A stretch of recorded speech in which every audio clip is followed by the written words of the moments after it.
Hello, everyone. Welcome to Constellations Conversations with my dear friend Rowland Smith and myself, Nicola Dunn. Hi, Robert. Good to see you. Good to see you too, Nicola. Thank you. We were having a conversation before we started to record, and we thought today that we would talk about constellations and the wider world. So, are constellations just applicable to the family or the individual? Or do they consider some of the other events that are happening around the family, which often are beyond the family's control, but they live within that soup, and their lives and their experience can well be framed by those larger, wide events. So, Robert, have you got any initial thoughts that you'd like to share? Yeah, thanks, Nicola. Obviously, talking about the wider world is not going to be a small subject for us.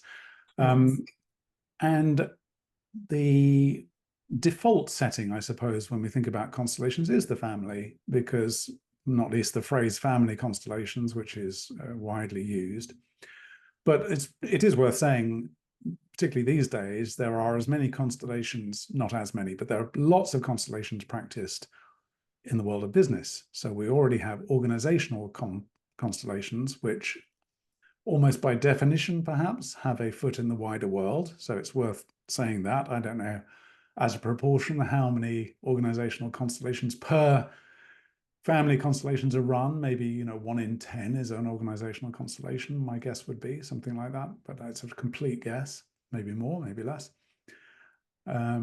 So that we already have that category. And so businesses, by definition, are a bit more in the world because they're dealing with commerce and customers and stakeholders and regulation and the market.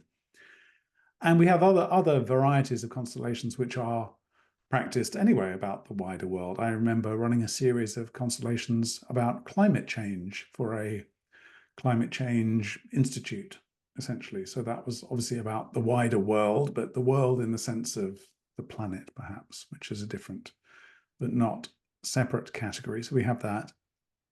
But another thing we were talking about before we came on air, as it were, was the predilection among some constellators to constellate big political issues, particularly to do with global conflict and so on, whatever the conflict of the time happens to be. So we have kind of political constellations, which seem to be a big thing.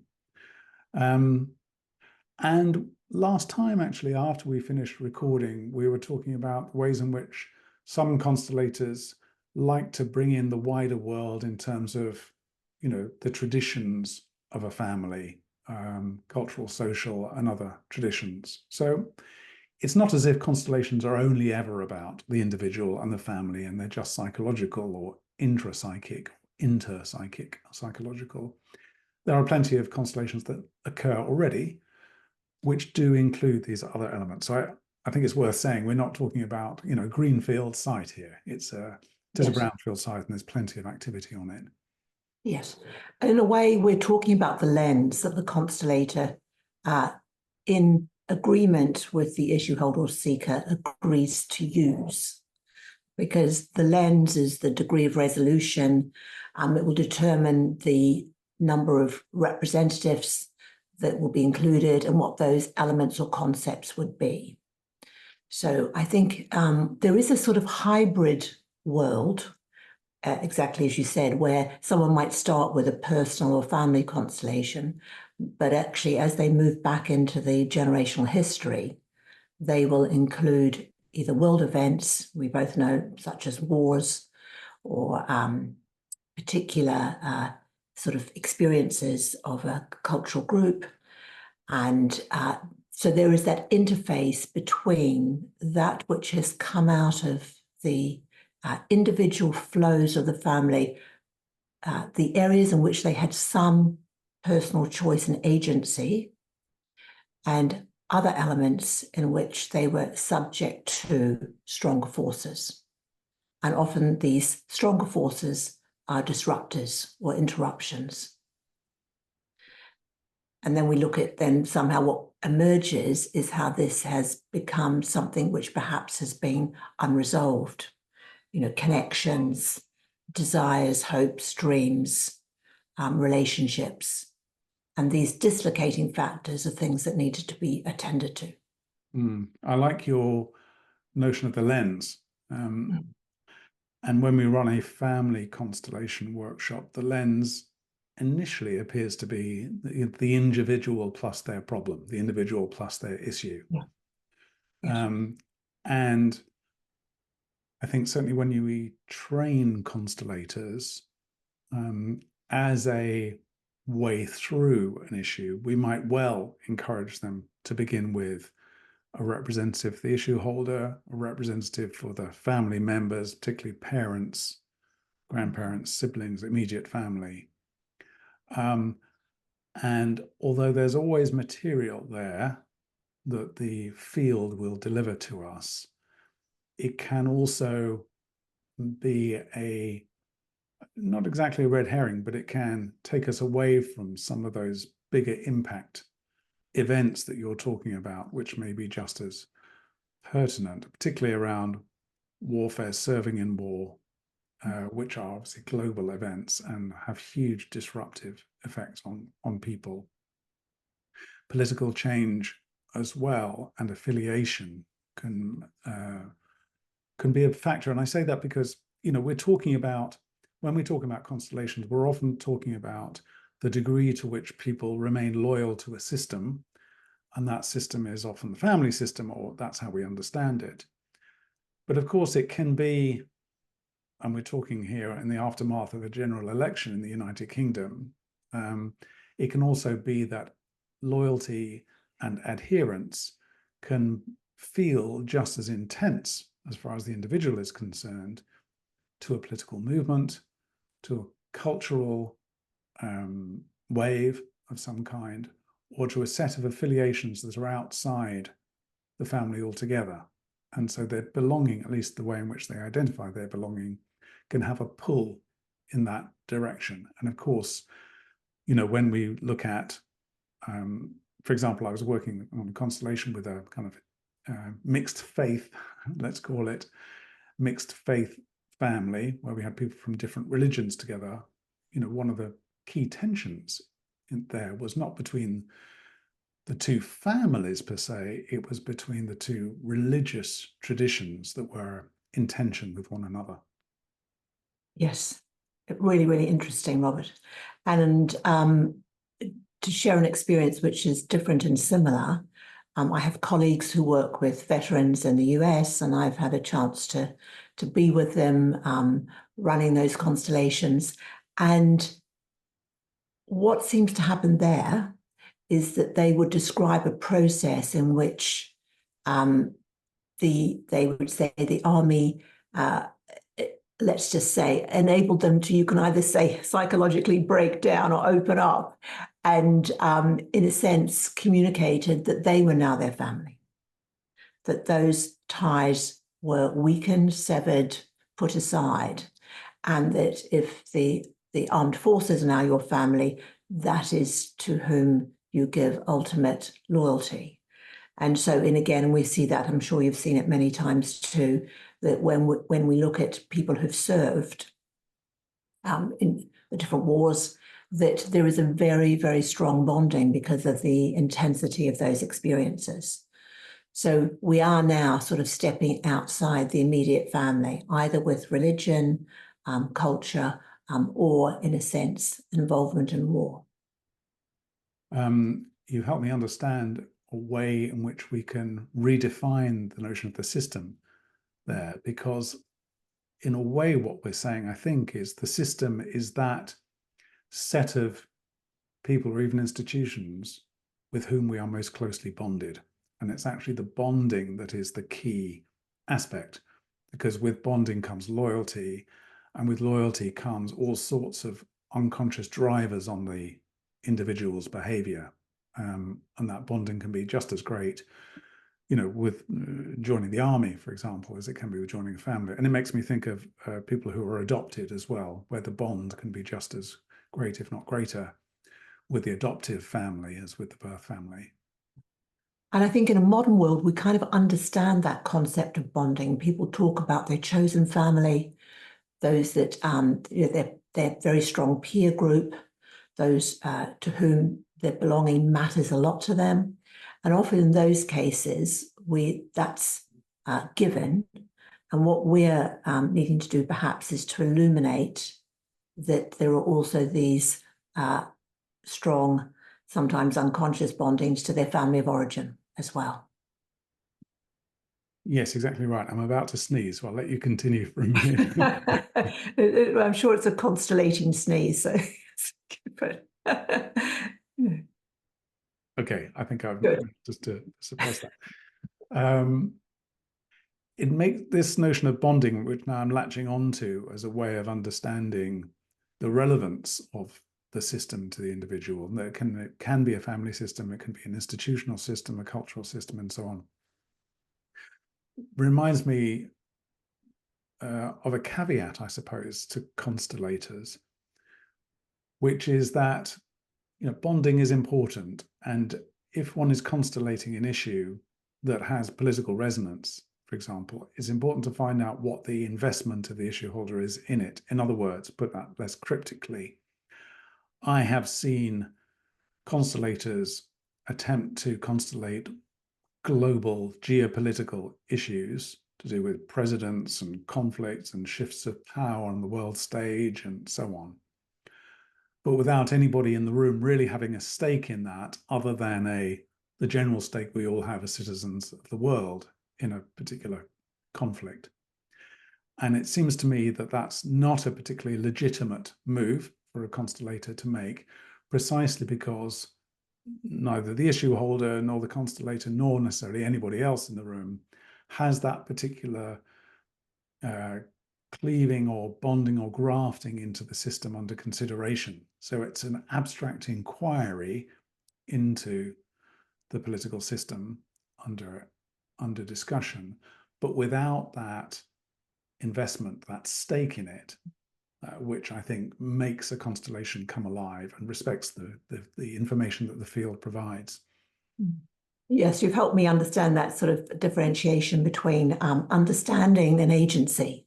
So sometimes people will want, ask an experienced constellator to do a constellation in that area because they're seeking understanding, but they actually don't really have in that moment agency to change the situation that they're concerned about.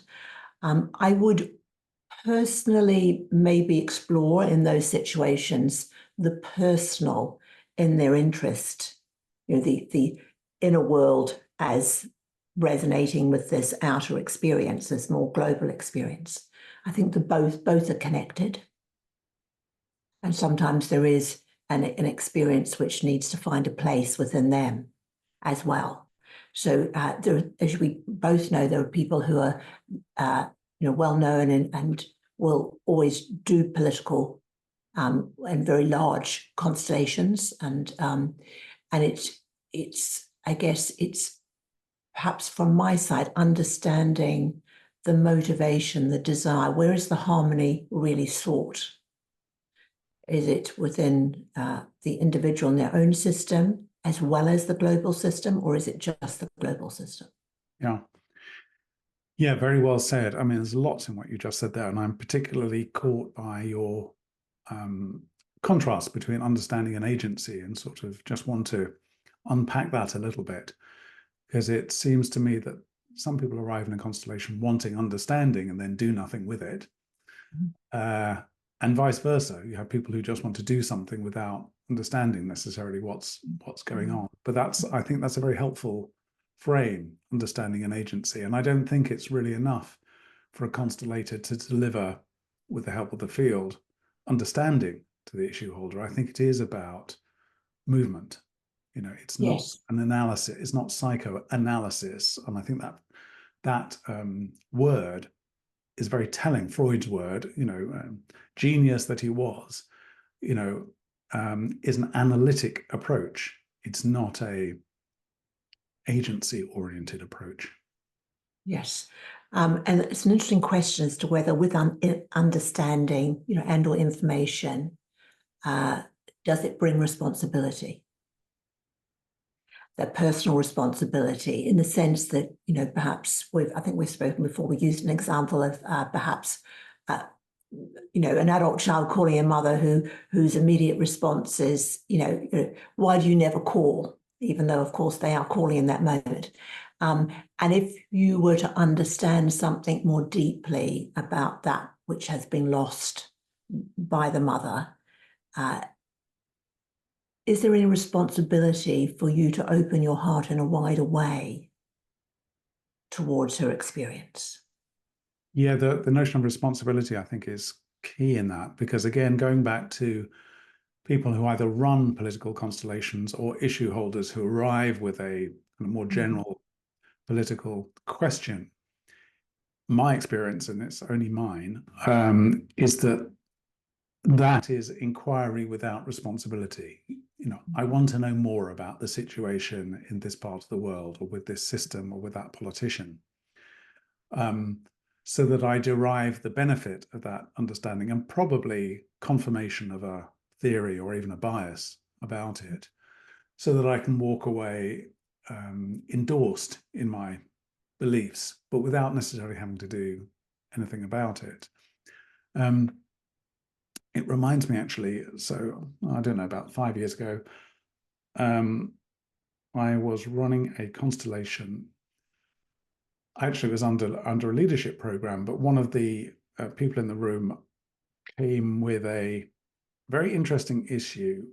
It was a woman. I won't obviously reveal anything more, but she was working in a cultural organization somewhere in Europe, very prominent cultural organization. And her issue was with the then prime minister of this country, who was seeking essentially to divert funding away from this particular cultural institution for their own political reasons. And I remember this constellation for a number of reasons. One is that we had the prime minister represented, which is, always fascinating. But it seemed to me a very legitimate concern there, because the woman in question had a real issue about this organization she was running, the funding of it, and the political interference in it. The fact that it was the prime minister interfering in it was relevant, not because they were the prime minister, but because of that interference. So it was grounded in political reality, but via the lens, to use your word earlier, of a live organizational issue which she was grappling with, to do with money, funding, and so on, and the status of this institution. Yes. And sometimes, I don't know if you do the same, sometimes if maybe I know that the issue holder is connected to someone well known, it's, I think, perfectly acceptable to name the representation as the person who's interfering in this situation. You don't have to use their kind of exalted title, and and obviously it takes some of the heat out of sometimes what people might bring to a representation, or might be in the holding circle, isn't it? You really want to distill down to those fundamentals, and I think all the information is revealed, and you have a choice. You can call them the prime minister or not call them the prime minister. Yeah. But they are the individual that is concerned in this particular dynamic. So I'm just saying, if people can be given an element of privacy if they need it, and obviously if people have families who are connected politically or in other ways, they often feel a little self-conscious about coming to something like a constellation workshop. But there are ways of just holding it very lightly in the kind of ordinariness of, another family or another organization, as you say, just as you're saying you're not naming the organization. And if you were doing the constellation now, I'm sure everything would be revealed that needed to be. Yeah, I really like that point. And it reminds me of our dear departed friend, Terry Ingham, who both of us benefited from training with a bit. And I became friends of Terry as well, before he very sadly died. But I remember learning from him an interesting and very valuable lesson about constellating, which is when you put in a representative, you don't have to include everything about that person. So if I put in Nicola in a representative for Nicola in my constellation, I don't have to put in, as it were, all of Nicola. I can put in that bit of her which is pertinent to the constellations. Yes. You know, Nicola's desire for change, you know, Nicola and her fear of exclusion or something like that. And it sort of helps in a way, given the field is a very generous phenomenon. You know, a constellation provides actually almost too much information for us to competently process in the course of a constellation, I think. So it does help, I think, that focus, as Terry would have called it. Yes, and I think exactly as you say, it's almost like the individuals or concepts that are represented, they too are lenses. And the light shines through this kind of laser, laser light shines through this lens in order to identify, often quite precisely, the element which needs to be revealed that hasn't been visible before, but is pertinent to the issue at hand. And I think as I'm speaking with you, I'm finding that quite a sort of interesting way of just thinking about it.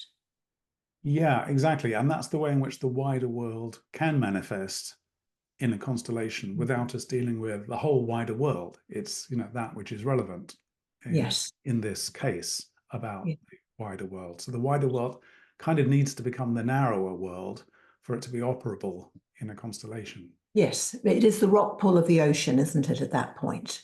And there's already some kind of a distilling down that happens in a way, I think, very helpfully, not to overwhelm us.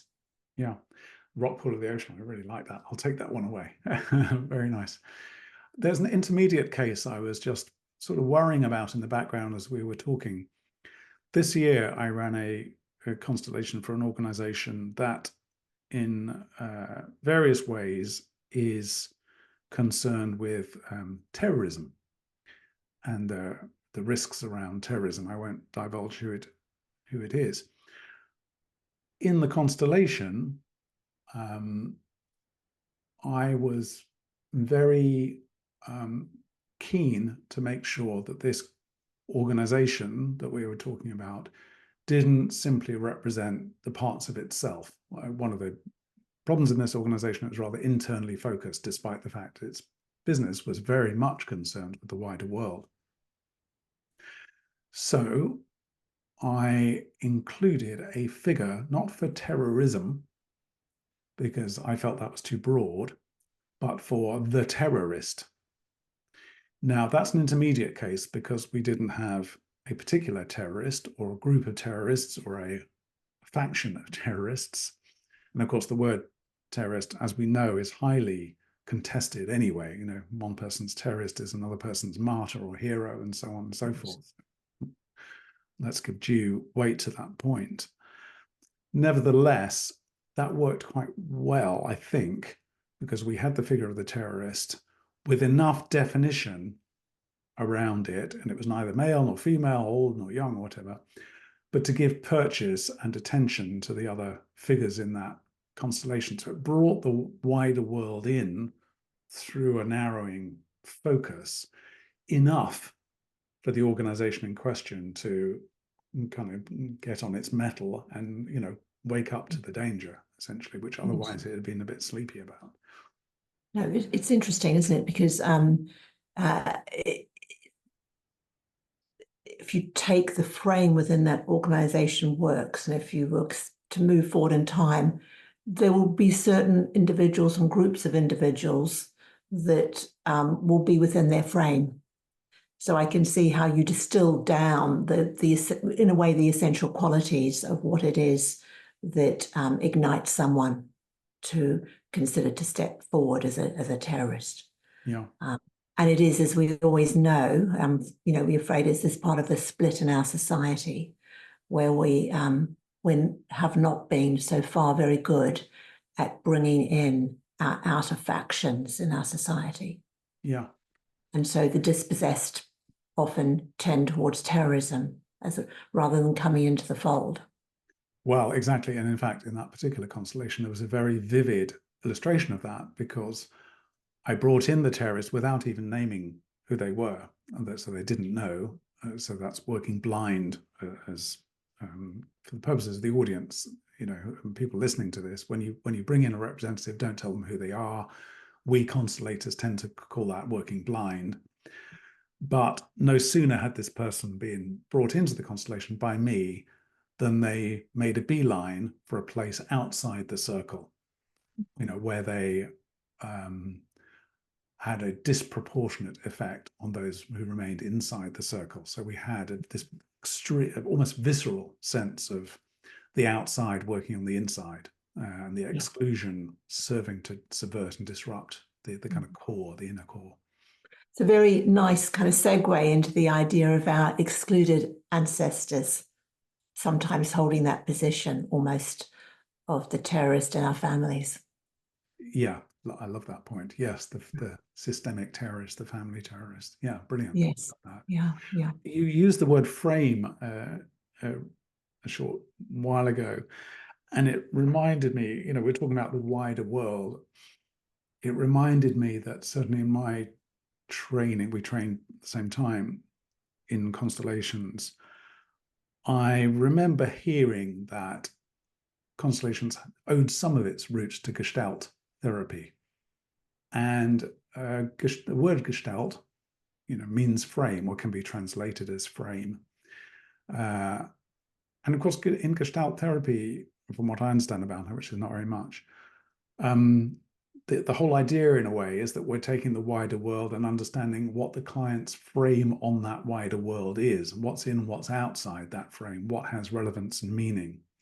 So perhaps that's a general point, I guess, both of us are in a way trying to make, is that yes, we can talk about the wider world in the constellation, but it's really how that is framed and the meaning that it takes on phenomenologically, or rather hermeneutically, within that frame for those representing that's really key. So in that sense, I mean, in a peculiar way, and this is me thinking of my sort of philosophical interests, in a controversial way, we never really touch the wider world. We are only ever touching what's in the frame, the hermeneutic frame of the client or the system or whatever. It's relevant, it's meaningful, it's true within its frame, but we're never really saying this is true about the world. This is a fact about the world. We're saying this is a fact about this world or this system and this case. I was thinking as you're speaking, it's a little bit like, we don't touch the sun, but we are touched by the sun. Yeah, so we're impacted, but it is so much more than we probably can conceive, and we might be engulfed by it if we try to do so. So there's a sense of these bigger forces do reign part of their power upon us, and it really distills down. Where has it rained on your fields, your family fields? Were some of your ancestors conscripted? Did some not return from wars? Were relationships broken up? What happened? So it's as you say, at the end of the day, there are these very big forces, but our real concern is how they fell on these family local fields. What was the implication? Yeah. And in the same way, when we talked before, you might understand that, but the agency to change those larger forces wasn't there. It was really adaptation, resilience, disassociation, disconnection, whatever was at the fingertips of our ancestors that is very impactful. Yes, again, that's a brilliant metaphor. Exactly. It's what rains on the field that matters. We're not dealing with the climate, as it were. We're dealing with the weather. We're dealing with what impacts and how that works with people. Nicola, I'm conscious of time here, so we've sort of got to begin to wrap up. So let me know if you have any kind of concluding thoughts that you want to bring in before we do finish. But for me, I just wanted to, I guess, draw out a point that's been implicit in what we've said, which is, constellators, I think, are sometimes put on a bit of a pedestal because they are working with the field. Sometimes constellations are miraculous and magical, and indeed they are. but that's not because of, us as constellators, and so the idea that we can somehow change the world if we do a good enough constellation, that we can shift the world on its geopolitical axis, just by being a skillful enough constellator, I think, needs to be tempered. We are dealing within a frame, within a meaning construct, and so on. And, we'll do our best work within that. But, we have to be fairly modest about that, I think, what is possible within a constellation, despite all the magic and mystery and power of a constellation. It's not a tool for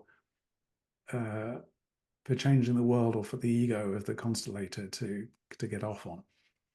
Yes, and I think, I just say, probably like you, the day after Brexit, I was with a supervision group that I worked with, and what they wanted to work on was to do a constellation around Brexit. And the reason for that, I think, was they had relationships with people who had voted differently to them.